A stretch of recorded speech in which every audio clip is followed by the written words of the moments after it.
Bom dia, paz do Senhor a todos.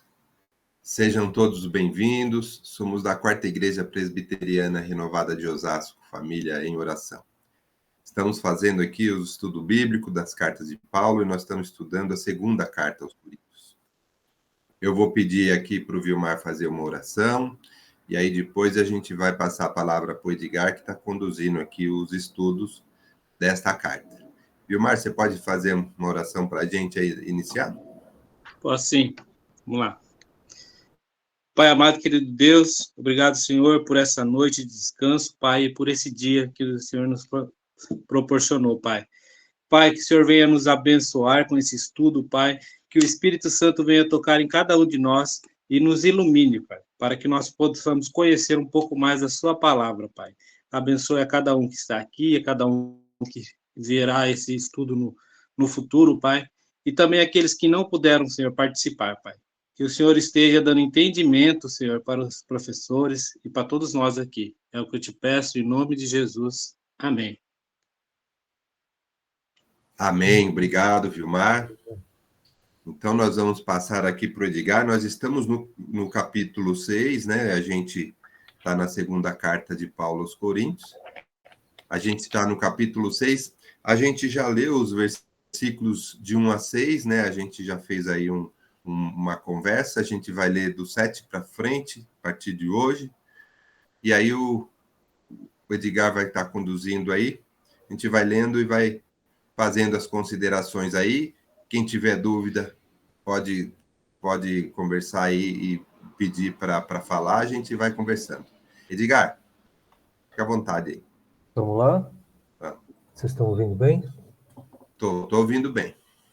Bom, vamos recomeçar aqui, né? Vamos seguindo aqui na aula passada, né? Nós falamos um pouco do 5, o finalzinho dele, né? E aí já entramos no 6, falamos bastante da questão da graça, né? Daquilo que a gente recebe de Deus ali, a graça de Deus, né?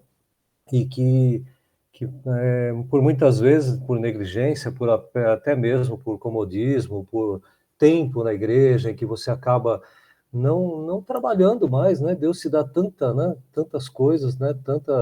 Tantas capacitações, né? Te dá tantas condições para você levar o evangelho e isso tudo, Paulo veio ali alertando para que essa graça de Deus não seja, que nós recebemos, né? Não seja deixada de lado, não seja, né? Ignorada por nós mesmos, né? No dia a dia. Então ele fala da importância ali da gente estar, né, usando aquilo que Deus nos deu, né, como capacidades, né, e como entendimento da palavra para poder seguir isso em frente, né, e utilizar isso tudo, né. Nós tivemos algumas observações nesse texto. A gente acho que já esgotamos o texto, né, falamos muito sobre isso, né, falamos sobre as possibilidades que a gente tem e aquilo que a gente não pode fazer, né? Como ele falou ali, né?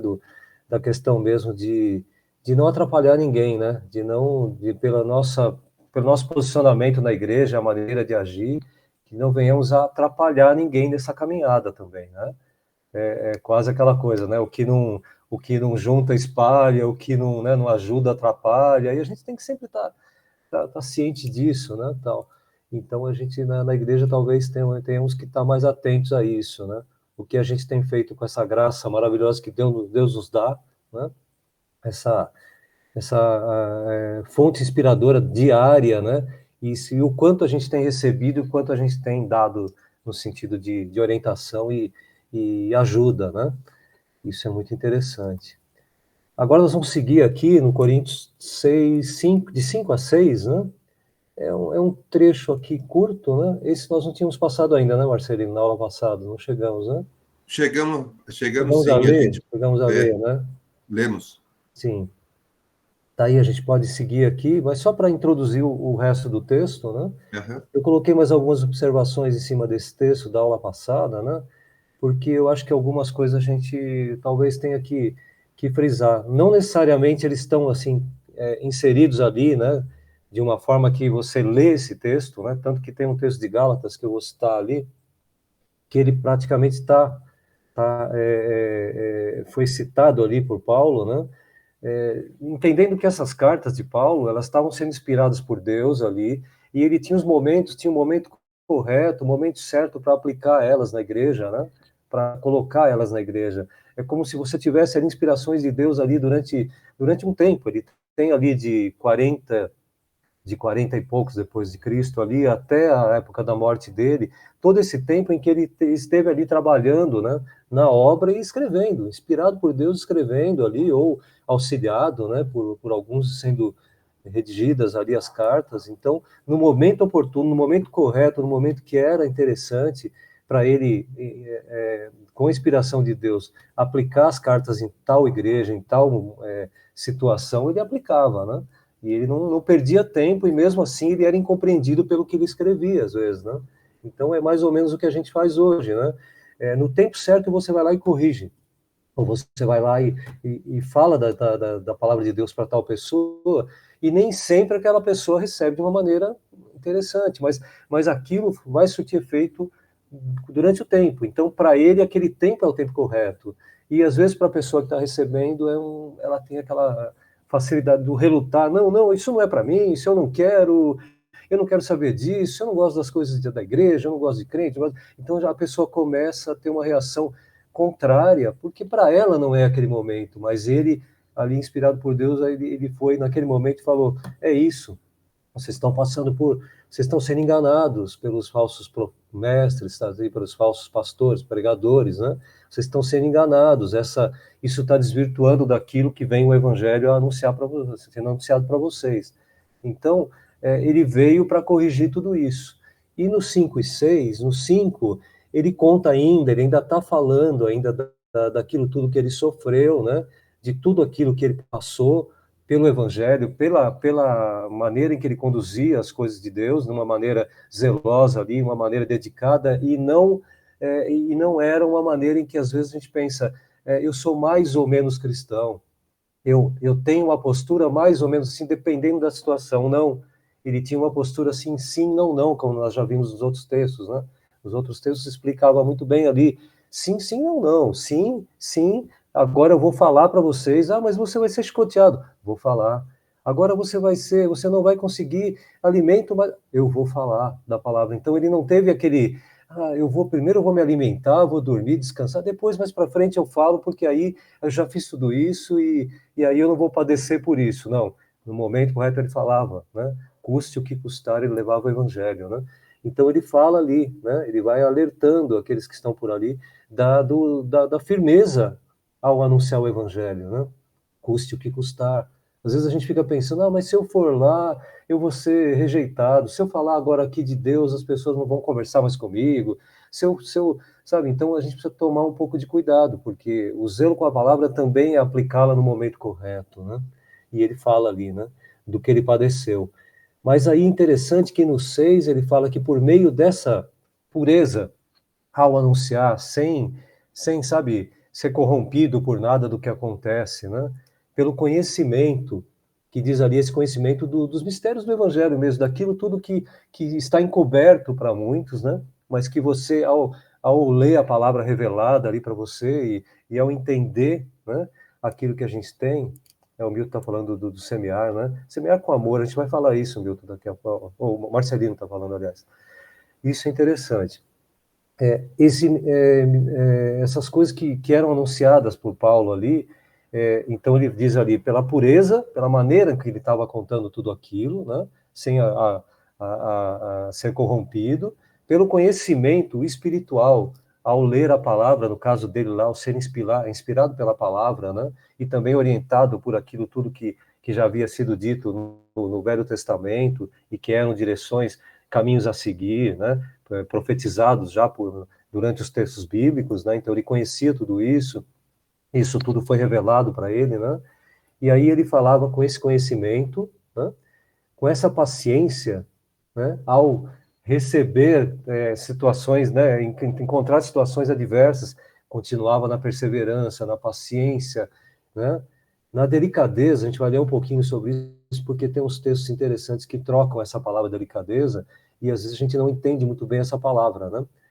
Que mostramos que somos servos de Deus, nessa postura, nesse posicionamento que você toma diante de situações difíceis ou adversas, é aí que você mostra, né, que você é servo de Deus, né? Então é o momento de você se declarar mesmo servo de Deus em situações mais adversas, né? E aí embaixo já fala, por meio do Espírito Santo, ele tem mostrado isso, né? Pelo verdadeiro amor, né? Pelo nosso amor verdadeiro. Então, o que faz com que ele tenha essa paciência, pureza, delicadeza e assim vai? O que é que torna ele capaz de fazer, de agir dessa maneira? É o Espírito Santo, né? Por ele próprio, ele ia dar uma voadora, pular, xingar, brigar, bater com a espada na cabeça do outro, assim, sabe? Então ele faria coisas que seriam próprias daquele que não tem o Espírito Santo, né? Daquele que vai pelo sangue ali, né? Pelo sanguíneo, então ele já vai logo chutando balde, como diria, né? E aí a gente vive de uma forma diferente, pelo menos deveríamos viver, né? E não, lógico, a gente brinca até não ser bobo, né? Não ser dominado pelas coisas erradas que acontecem, mas agir de uma maneira em que isso não seja agir duro com a dureza, agir, sabe, ser ríspido com aquele que é ríspido com você. Não, agir de maneira contrária. A gente já aprendeu isso na palavra, né? Esse mover do Espírito Santo que a Rosângela está falando, é isso que nos torna capazes de enfrentar tudo isso, né? E aí eu selecionei ali porque isso nada mais é do que ele está citando ali Gálatas, que possivelmente algumas versões diz que foi em 40 e poucos ali, um pouco antes, mas isso permeava a mente dele, Deus inspirava ele de uma forma em que ele cita alguns textos do Velho Testamento, né? Dos que já foram ditos, e algumas coisas que seriam citadas nas cartas também, estavam permeando a mente dele, o coração dele, então ele citava isso em várias cartas, algumas coisas que você fala, puxa, está repetindo aqui, mas isso estava orbitando a vida dele ali, estava por perto da vida dele o tempo todo, então ele citou ali o conhecimento, né, da palavra de Deus, a pureza no agir, a paciência, então isso tudo permeava a vida dele, e ele citou ali, mas ele citou em outra carta. Então, isso tudo, Deus inspirava de uma maneira macro ali, completa. Então, ele estava fazendo as cartas para as igrejas direcionadas, mas elas serviam para outras igrejas também, e foram servindo para outras igrejas. Então, isso é bem interessante. E aí a gente tem ali, eu vou até passar um texto aqui para frente, onde eu estou citando esse Gálatas, que é o que tem os frutos do Espírito, o fruto do Espírito, e esse fruto do Espírito, que Paulo cita nessa carta, que é dito ali em Gálatas depois, né, ou antes, possivelmente, né, ele tem ali uma variante ali, uma variação ali interessante, e eu até citei aqui alguns textos que eu estava dando uma pesquisada, que são bem aplicáveis nos dias de hoje como cristão, né? Será que a gente tem agido de uma maneira em que as pessoas percebam esse zelo por aquilo que você aprendeu, pela postura em que você tem que tomar como cristão? Então, vou ler até alguns pedacinhos, não vou ler tudo, para a gente não dispersar do foco, né, da leitura, mas olha que interessante. Quando você vê em Gálatas lá, mas o Espírito de Deus produz amor, como está falando lá, né? Alegria, paz, paciência, como ele citou lá, né? A delicadeza, que a delicadeza nada mais é ali, eu peguei alguns sinônimos ali, né? É ser gentil, é ter tato para perceber, olha, isso aqui está um pouco ríspido, eu vou agir de uma tal maneira, né? A brandura, quer dizer, você não vai com ferro e fogo em cima das coisas que estão contrárias àquilo que você pensa, né? Você vai orientar, né? E o afeto, você conseguir ter uma afetividade ali, você conseguir trazer, a pessoa fala, puxa, eu não concordo com isso que você está falando, mas vem cá, eu entendo assim, o que você acha? Não é legal isso, sabe? Traz a pessoa, tira a pessoa daquela raiva toda, daquela bronca que ela tem com certas coisas, sabe, do contraponto, e traz para perto do evangelho, né? Então, esse afeto pode atrair muitas pessoas, né? Mesmo que sejam contrárias àquilo que você pensa, mesmo que sejam ríspidas com aquilo que você fala, né? Olha que legal aqui na NVT, e ele troca, os textos são praticamente os mesmos, né? Mas a paciência tal, e aí ele chega ali na amabilidade, ele troca a delicadeza por amabilidade. Eu achei interessante, porque ser amável, né? É próprio de uma pessoa, e isso deveria ser uma das coisas a serem buscadas pelo cristão, é ser amável, mesmo quando aquele que está na sua frente, o lado, e vem para a sua direção, não é tão amável assim, né? Então, a postura de cristão que mesmo na adversidade, no problema, na dificuldade no relacionamento com as pessoas, não, na falta de amabilidade do outro, você consegue ser amável naquele momento. Então, é interessante porque diz ali, se relaciona com pessoas de modo cooperativo, não egoísta. Então, aquele amável, ele não quer tudo para ele. Isso gera, sabe, a impressão de amor puro pelos outros, né? Você não é egoísta. O indivíduo amável, né, que eu coloquei ali, não se caracteriza, se caracteriza pela tolerância e altruísmo, né? O altruísta, ele pensa no próximo, ele pensa naquele que está do lado, ele se coloca na posição do outro e fala, puxa vida, olha, ele está agindo assim, ou ele está padecendo por isso, e eu não tenho vivido assim, né?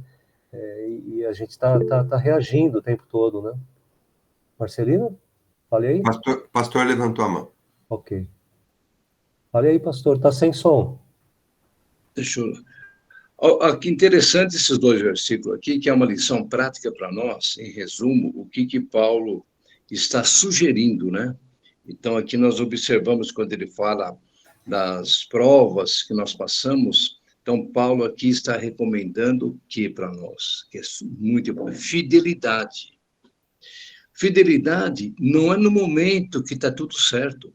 Ele fala, seja fiel nos momentos difíceis da sua vida. Olha só, é isso que está falando para nós, seja fiel, né? Mas por quê? Pelo amor da obra de Deus. Então, isso aqui, em síntese, Paulo aqui do 5 e 6 está falando que, olha, eu estou recomendando que você seja fiel.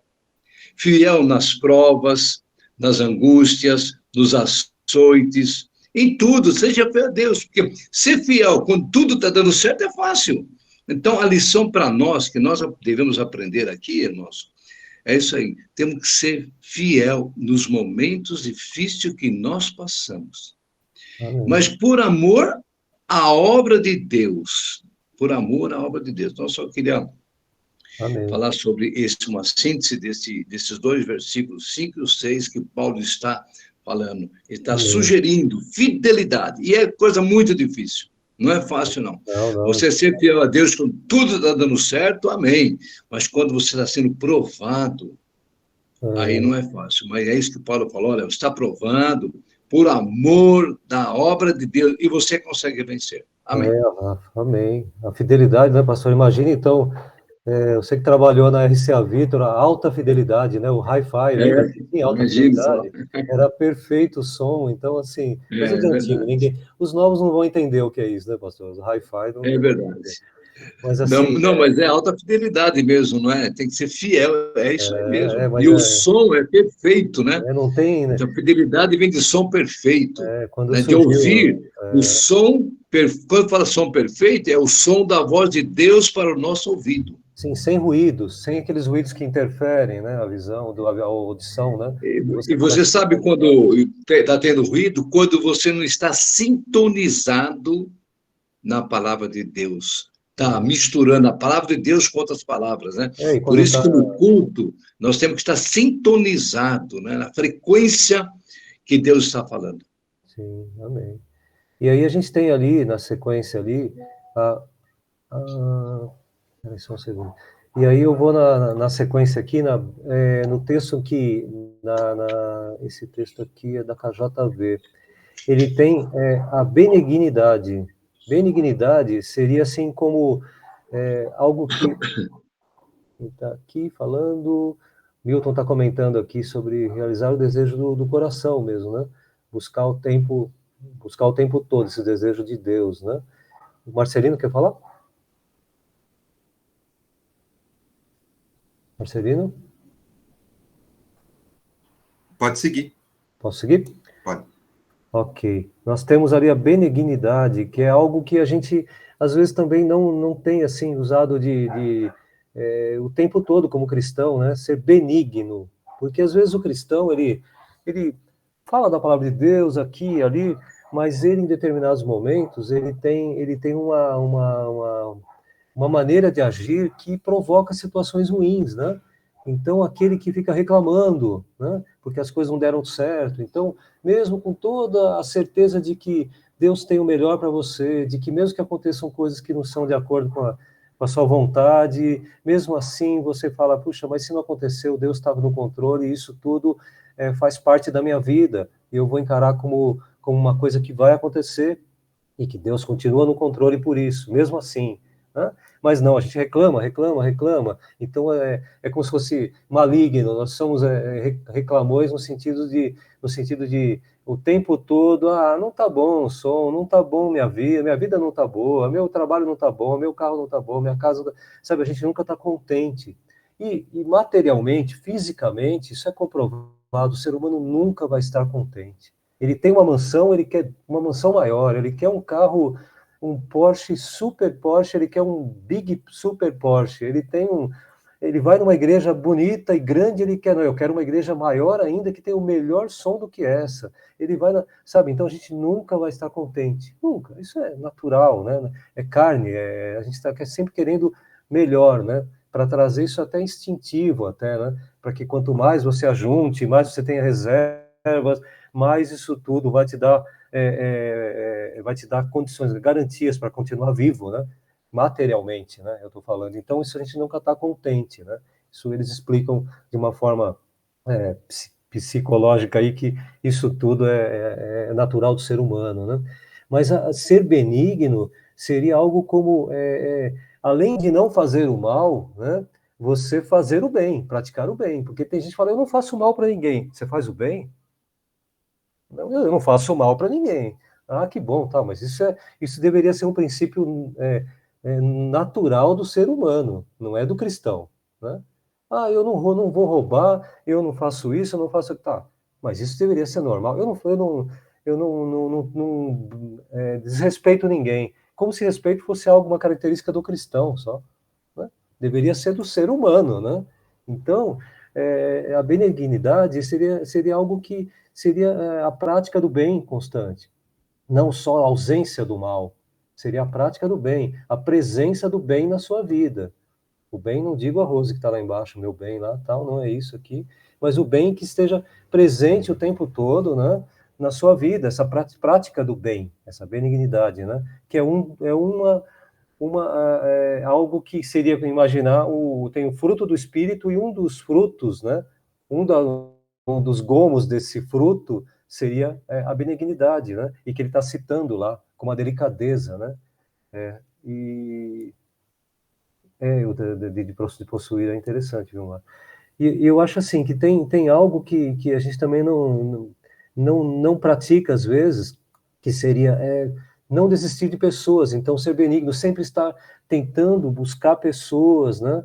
Mesmo que mais difíceis, trazer para o evangelho, não ser misericordioso ao ver que alguém não está trabalhando na obra, ou não está, ou é contra a obra. Mesmo assim, as misericórdias de Deus que vêm sobre a sua vida, que sejam também derramadas àqueles que não querem essa obra, que não querem trabalhar e que ao ver a sua vida possam estar entendendo que isso é bom, né? E que você não venha a ser impiedoso, né? No momento em que você vê isso tudo, né? Por perto. Então, sempre ser benigno, sempre falar palavras boas e tentar controlar situações difíceis. Isso deveria ser um princípio, né? Para o cristão. E Paulo está falando para aquele povo lá, naquela situação, porque ele vê o quanto eles estavam passando, né? E depois o quanto eles foram também misericordiosos, né? Ao entender que na cabeça deles uma possível falha não era nem falha, né? E eles foram ali e Paulo, vem para cá, Paulo, nós conhecemos a sua vida, né? E se de alguma maneira nós entendemos que você não fez aquilo que a gente queria, né? De ter passado por aqui antes de ir para tal lugar e tal, mas nós entendemos agora o porquê. Então, assim, sempre dar essa margem aí para que as pessoas você venha entender o porquê de certas atitudes, né? O porquê ela não gosta da palavra, porque ela não gosta da igreja, porque ela não gosta de ir para a igreja, talvez entender, né? Entender porque eu também já passei por isso e não gostava nem de passar em frente de igreja, né? Tida como na época crente, né? E aí, com o tempo, você vai entendendo tudo isso, né?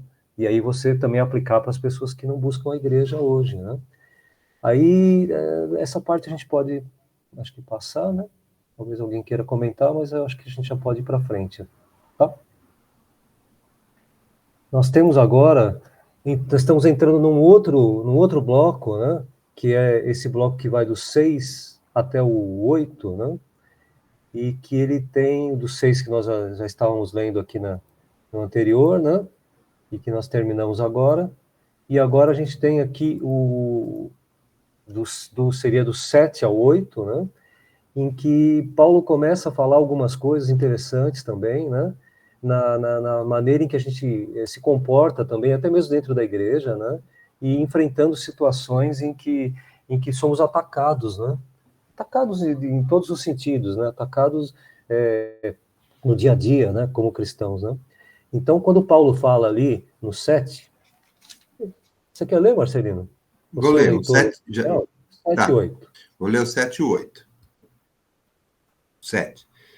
Pela mensagem da verdade e pelo poder de Deus, por vivermos em obediência à vontade de Deus, temos as armas que usamos tanto para atacar como para defender. Somos elogiados e caluniados. Alguns nos insultam, outros falam bem de nós. Somos tratados como mentirosos, mas falamos a verdade. Olha que interessante, olha que legal. Paulo está comentando ali, ele usa algumas coisas. Paulo usa muito a questão mesmo de armas, né? A gente vai ver muito isso, né? Maneiras de se comportar de uma maneira coletiva, né? Quando ele fala para a igreja, para as igrejas, ele fala muito desse coletivo. Cada soldado é importante, mas quando ele agindo de uma forma coletiva, ele tem força, ele tem uma resistência maior, ele tem um protege o outro, né? Então isso é muito interessante. E ele observava, né? Quando estava do outro lado lá, vamos dizer assim, observando, né? Os soldados, observando as pessoas que caminhavam com ele, né? E a maneira que eles se comportavam em determinadas situações. Então ele tem essa experiência, né? Empírica, que ele viveu numa época em que ele trouxe ali, aplicando para aquele povo que também conhecia isso tudo, né? Não tanto ali, né, os gregos ali, mas também conheciam, né? Eles também viveram situações difíceis de guerra, né? Então, quando ele fala ali de que se ele vive na obediência, né, à palavra de Deus, né, e à vontade de Deus, né, ele é munido ali de armas que vão tanto para a defesa, né, como ele tem lá no escudo, né, a defesa, na questão do escudo, na defesa dos ataques que vão ser projetados assim, né, para cima deles durante durante as 24 horas do seu dia, né, e durante aquele tempo em que eles viveram também, né, eles viveram um tempo de ataques, né, aquela igreja foi atacada por aqueles que estavam tentando desvirtuar o evangelho, né, estavam colocando coisas que estavam sendo enxertadas no evangelho de maneira errada, né, e aí quando você está protegido disso tudo, essas setas que a gente vai depois ler um pouco mais, falar sobre isso tudo começa a não atingir, começa a bater e sair da sua direção e não te atinge mais, não fere mais, né? Porque você está protegido. Então, nós temos armas que usando tanto para atacar como para defender. Então, quando você se defende com o escudo e quando você ataca com essa espada, que às vezes a espada não é nem ataque, a espada também pode ser algo de defesa, porque alguém com uma espada na mão ali, indo na direção de alguém, essa pessoa fala, puxa, deixa eu tomar cuidado, né? Então você não precisa nem atacar. Você com essa espada na mão, com essa palavra de Deus no seu coração, da mão para a boca ali para falar rapidamente, isso serve de defesa também. Nem sempre é ataque, né? Você ouve e com essa palavra de Deus você se defende também, né? Então, tanto para se defender como para atacar, né? Quando nós somos caluniados, né? Quando alguns nos insultam, né? Ou também quando falam bem da gente, fala, puxa vida, a maneira de reagir também, quando alguém fala bem, também é uma maneira a disposicionar bem, né? Uma maneira interessante. Marcelino, quer falar? É só uma observação, né? Quando a gente fala, Paulo fala aqui, tanto a gente é atacado, né? A gente tem armas para se defender e para atacar, né? E a gente costuma falar que a nossa arma de ataque, a espada, é a palavra, né? Palavra, ela tem poder e tal. Às vezes E aí defesa. você falou que agora, às vezes, a palavra essa espada, às vezes, ela não é nem para atacar, e é para se defender. Aí tem eu lembro que tinha lá no trabalho, tinha uma pessoa que conhecia muito bem a palavra, né? Então, quando alguém ia falar sobre Cristo ou sobre qualquer coisa religiosa, tomava um certo cuidado, porque falava, o rapaz é entendido, então né, a gente precisa tomar algum cuidado na hora de falar. Então, só o fato de saber que ele dominava, ele conhecia, às vezes o pessoal já se preocupava em não falar besteira perto dele. Então, interessante que isso também, às vezes, não é nem... Ele não fez nada, mas é uma defesa já. O conhecimento da palavra, né, já é uma defesa. Sim, sim.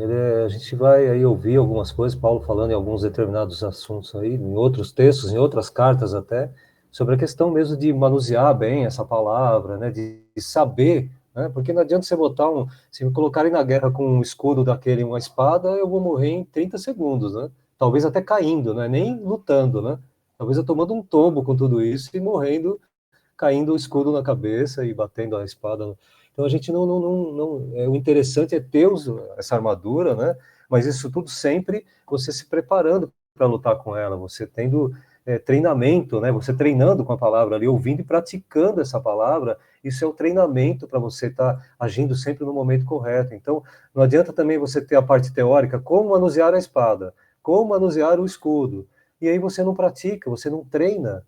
E aí chegam no determinados momentos mais contundentes, mais difíceis da guerra, você vai morrer, porque você não vai ter habilidade, você não vai ter prática para poder lutar. Então, isso tudo foi colocado por Paulo de uma maneira assim bem didática e próprio do entendimento daquelas pessoas, né? Por isso, às vezes, quando a gente lê a palavra, por ela ser atemporal, é necessário que a gente faça essa mudança, essa chavinha virando para os dias de hoje, né? O que tem a ver com lombos cingidos? O que tem a ver com o escudo, o capacete? Eu sou os capacetes para andar de moto, sabe? A pessoa acaba...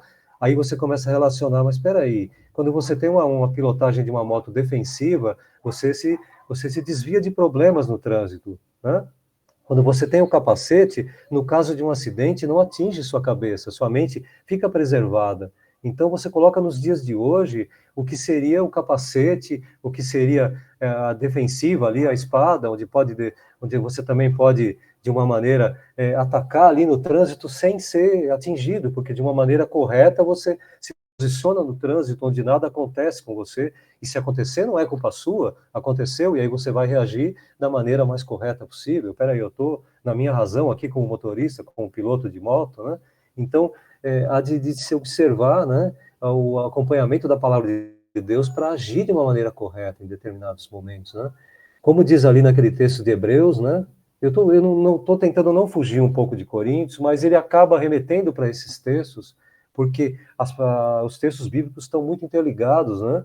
E por isso é importante que se faça uma leitura, que façamos uma leitura, quando uma leitura pelas cartas, que estejamos lendo todas as cartas.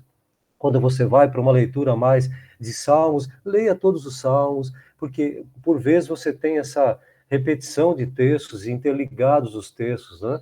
E isso é legal porque um começa a fazer sentido em outra situação, né? E os textos são aplicados em várias situações e isso vai dando uma impressão de complemento, né? Um vem dando um sentido novo para aquele texto. Então, quando Paulo fala daquele texto de Gálatas lá, né, do fruto do Espírito, ele cita ali em Coríntios o fruto do Espírito, mas de uma maneira em que faz sentido para aquele momento e depois vai fazer sentido em Gálatas. Isso é muito interessante, o mesmo texto fazendo sentido em várias situações, como às vezes Paulo cita os textos do Velho Testamento, que fazem muito sentido naquele momento. Então isso é bem legal.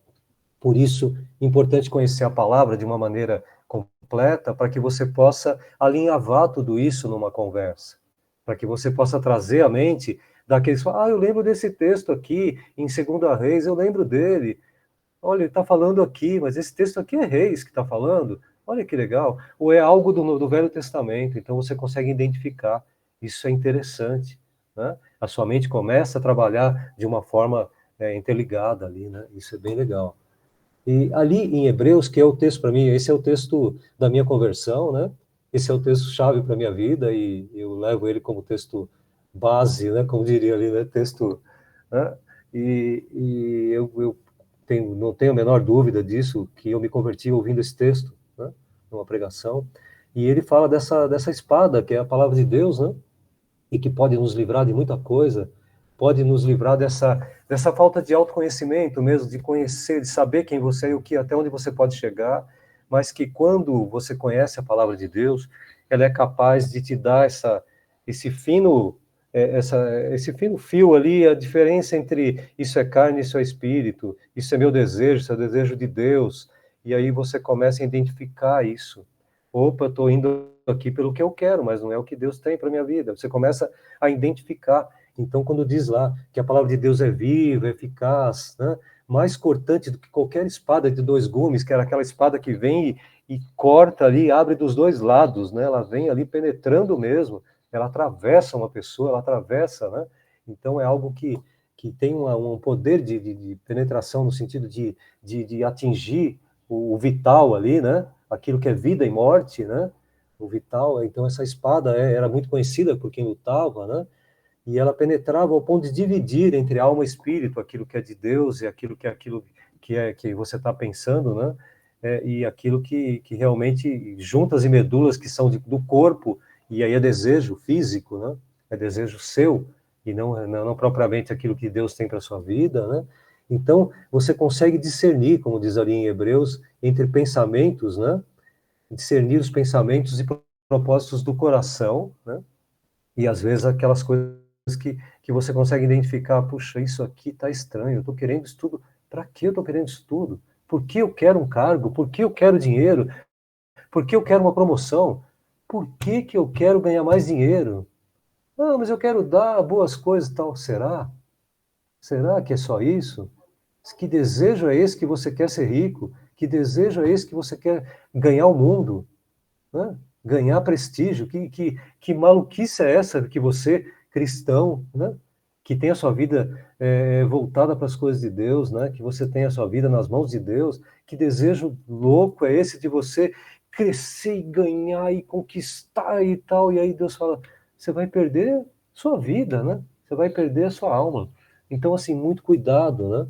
E isso é perceptível aí nesse momento. O que era ofertado por aqueles falsos pregadores não era o evangelho genuíno e que vinha desvirtuar o que era o desejo do Deus para eles. Então eles começaram a colocar, enxertar coisas dentro da igreja que não eram de Deus. A busca incessante por crescer, por ter o melhor isso, o melhor aquilo, tá? Isso pode fazer parte, mas não tem que ser aquilo que venha a permear somente o tempo todo. Tenha, ocupar seu coração o tempo todo. Eu preciso. Calma aí, cara pálida. A vida não é bem assim. A vida do cristão não pode ser assim. Nós começamos a nos igualar com o mundo, que deseja cada vez mais, mas mais o quê? Mais de Deus? Não, mais do mundo. Né? Eu quero ganhar mais, eu quero ter mais, eu quero, como diria um colega meu, eu quero pissuir. Sabe? Eu vou pissuir, o que é pissuir? Não, mas ele queria pissuir. Eu falo, você não precisa pissuir 4 carros, pissuir 10. Não, tem um carro legal, tem talvez um carro com a sua esposa, tá bom, né? Vamos ter um carro bom, seguro, bom, e que dê para você se movimentar, se locomover de uma maneira segura. Tá bom, irmão, pode ter um outro, é desejo, você gosta de carros diferenciados, mas que isso não seja a meta da sua vida, né? E aí a gente vem para aquilo que discerne entre o que é carne e o que é espírito, né? Até mesmo na igreja, né? Nos posicionamentos como pastor, né? Como o pastor deve ter enfrentado muito, o Vani, a Débora enfrentam, né? O que é aquilo que eles desejam e aquilo que Deus tem, né? Para a vida deles, né? Sempre observar. E aí a gente tem todos esses textos que falam todos sobre isso, né? Que vem remetendo sobre a questão mesmo quando Paulo fala desse escudo da fé, né?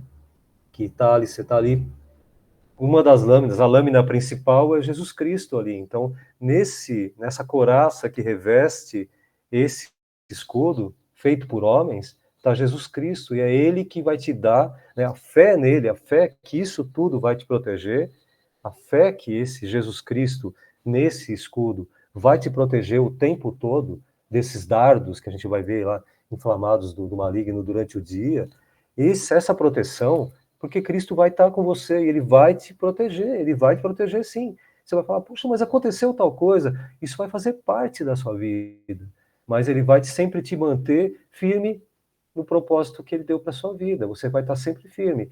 E às vezes você questiona, puxa, mas eu estou firme com Cristo e aconteceu tal coisa, tem um propósito, e algo lá na frente você vai descobrir, puxa, olha, eu perdi o avião, mas eu fiquei em casa, e aí se acontecesse alguma coisa, e talvez não fosse para eu ir para tal lugar. E você começa a questionar, mas por que eu perdi o avião? Por que eu perdi o voo? Não questione, deixa nas mãos de Deus. Se alguma coisa aconteceu, deixa nas mãos de Deus, né? Porque isso tudo tem um propósito. Alguma coisa aconteceu ali, não questione muito, né? Porque talvez sua vida não emperre pelos questionamentos, né? Alguém quer comentar alguma coisa? Eu estou seguindo aqui. Vamos lá? Pode seguir. Pastor, acho que tem Só uma coisinha. A Bíblia, logicamente, não condena você ser rico, né? E nós podemos ter a melhor casa, o melhor carro, podemos ter 10 carros na garagem. O que nós não podemos é colocar a riqueza no nosso coração, no lugar de Deus, né? Então, que o nosso dinheiro, nossa riqueza, possa servir de bênção para a nossa vida espiritual. Por exemplo, né, ajudando o próximo, ajudando a igreja, né, fazendo uma obra missionária. Isso aí que está no coração de Deus. Então, a riqueza, agora, quando você colocar riqueza no seu coração, aí você está substituindo a riqueza pela graça de Deus, né? Só isso. Amém. Isso não pode estar acompanhando aqueles que seguem as coisas de Deus, o cristão, né? Ele não pode transparecer isso, né? Essa busca incessante pela riqueza, né? Isso pode ser consequência e tudo vai ser acrescentado. Mas se você busca isso, né? Você busca a Deus e tudo isso vai ser acrescentado se Deus aprove, como diria, né, pastor? Se isso tudo é necessário para a sua vida, né? Porque se você tem um filho e você sabe que se você der tal coisa para ele, ele vai dispersar na escola, ele não vai dar mais interesse, não vai mais dar atenção a nada, e tudo isso vai tirar ele do foco da vida dele, você vai dar o presente para ele? Não é, mas ele quer, eu vou dar sabe, milhares de coisas para ele, aí, mas ele conhece o coração daquele filho. Ele, se eu der isso aqui, meu filho vai ficar feliz e vai usar bem, mas se eu der, ele vai dispersar, então eu não vou dar. Então, assim, Deus tem esse conhecimento do nosso coração, ele sabe até onde eu vou chegar, ele sabe exatamente, mas ele deixa, né, deixa a cargo de você conseguir discernir, e aí por isso buscar esse conhecimento para poder discernir. Obrigado, Deus, por isso que eu conquistei, mas que isso seja para a tua honra, a tua glória. Amém. Então, eu agradeço a Deus por essa boa casa, eu agradeço a Deus por esse bom carro, e eu faço um bom uso desse carro. Eu faço um bom uso dessa casa. Então, isso é necessário. As pessoas, às vezes, ganham fortunas e se isolam, da igreja até, né? Então, isso tudo é uma questão de posicionamento daquele que conquista, né? Aquele que conquista, conquista para quê? Né? Vamos lá? Só mais uma coisinha, confirmando, a Bíblia fala, buscar primeiro é o reino de Deus. Há outras coisas vão acrescentar. Acontece que às vezes nós invertemos. Eu busco primeiro a minha riqueza, né? É isso aí. Então, estamos invertendo. Conhecimento, né, pastor? Às vezes conhecimento também. Né? Então, nós temos que buscar primeiro o reino de Deus. Outras coisas vai acontecer. E, logicamente, se for para a glória do Senhor, Deus levanta pessoas, né? Como levantou na nossa igreja, por exemplo, na igreja, a primeira igreja renovada, nós evangelizamos uma pessoa, ela chamava João, seu João, e eu não sabia que ele era riquíssimo, eu não sabia, ele foi na igreja, gostou da igreja, em resumo, né, ele foi fazer uma visita na casa dele, aí o que ele fez? Ele marcou um encontro comigo, falou assim, comigo o pastor Jobel, falou, vocês têm um terreno? Temos. Aí o que aconteceu? Onde que é? Tal lugar? Ele falou, você pode me esperar lá 2 horas da tarde? Eu falei, lógico que eu posso. Aí chegamos lá, aí ele olhou o terreno cheio de mato, e eu fiquei meio assim, opa, fiquei aquela dúvida, mas o que está querendo aqui, né? Porque, olhando para ele, pelo modo que ele falava, jamais seria uma pessoa riquíssima, né? Não seria. Mas quando ele chegou com um carro lá bem diferente, eu falei, opa, tem alguma coisa aí. Quando eu fui na casa dele, que vi que é uma mansão, eu falei, ó. Aí ele chegou com uma pessoa, que era o filho dele, um engenheiro, e falou assim, olha, como é que você quer a igreja, Vanderlei? Como é que você quer? Aí eu peguei eu peguei um papel no carro e fiz um croquis aqui, ó, quero assim, assim, assim, assim. Ele só falou isso, ô João, agora não é problema meu, é seu, se vira. Falou assim. Resultado, Deus deu a primeira igreja para nós, renovada aqui da rua Júlio Silva, 91. Em 4 meses, ele deu com a chave na mão, assim, ó, com 40 bancos. Olha só o que Deus faz. Então, Deus pode usar pessoas ricas, né, para nos abençoar, como estão nos abençoando também a nossa quarta igreja, né? Graças a Deus. Amém. Amém. Isso é de Deus, né? Então, e aí a gente está seguindo aqui no 46, só para fechar isso, que temos poucos minutos, mas dá para seguir aqui. Nós já falamos da espada. Temos só 5 minutos, tá, Edgar? Eu vou fechar aqui, então. Nós temos aqui a espada, que nós já falamos, né? Em Efésios, fala muito sobre isso, e fala nesse texto de Efésios 6,16, que levem sempre a fé como escudo para poderem se proteger de todos os dardos de fogo do maligno. Então, assim, esse escudo vai proteger aquilo que vem durante o dia, vem coisas que vão acontecendo, e fala, puxa vida, mas preparados, né, para utilizar esse escudo, treinados, e ali o dia todo ali, revestidos disso tudo, dessa armadura, você vai sair muito melhor do que despreparados, né? Quando está despreparado, você está ali à mercê do que acontece. Então, batem no seu carro, você vai para cima da pessoa e bate nela. Sabe aquela coisa? Preparado, você vai lá e contorna a situação e possivelmente faz um acerto e possivelmente a pessoa até paga o trabalho ou aciona o seguro dela e tudo mais. Então, sabe, dependendo da situação, você se concentra e fala, puxa, nem precisa se concentrar, você já está preparado e você já vai pronto a resolver aquilo como um cristão resolveria aquela situação, né? Estou falando em coisas materiais, não estou nem falando de espirituais, né? Estou falando em situações materiais, né? E aí, nesse texto, é bem interessante em Hebreus ali, que fala da maneira em que a pessoa, ao agir coletivamente na igreja, você cria uma proteção coletiva mesmo. Você ora coletivamente, você está todos professando ali a mesma, e perceber a mesma fé, e cuidando do outro de uma maneira em que proteja, e não venha falar mal, ou venha a proferir palavras que venham a insultar, ou a chatear, né? Diz ali, pelo contrário, encorajem-se uns aos outros todos os dias, durante o tempo que se chama hoje, de modo que nenhum de vocês seja endurecido pelo engano do pecado. Então, assim, encorajem-se, né? Encorajem um encoraja o outro aqui. Não, né? Irmão, vem para cá, vamos agir aqui, vamos trabalhar juntos. E aí você vai ajudando, né? Você vai um encorajando ao outro a enfrentar as situações de uma forma em que agrade a Deus, né? Eu acho que não dá mais, né, Marcelino? Tem poucos minutos aí. Vai cair daqui 3 minutos que vai cair. Na aula que vem a gente vem para o 6-9 até 13, que é bem legal também, e aí a gente vai seguindo. Vamos lá, Marcelino? Amém. Pastor. Amém. Graças a Deus. Louvado seja o nome do Senhor, né? E reforçando, né, hoje é um dia todos os dias são especiais na igreja, mas hoje é um dia um pouquinho mais especial, porque nós vamos lembrar daquilo que Jesus fez na sua vida, que é a ceia do Senhor. Então, hoje é dia de entrega dos dízimos, e quem já trouxe ou não trouxe ainda a sua oferta especial, por favor, traga uma oferta especial, fora o dízimo, evidente, né? Para nós pagarmos o nosso salão. O salão não é nosso, é do Senhor, né?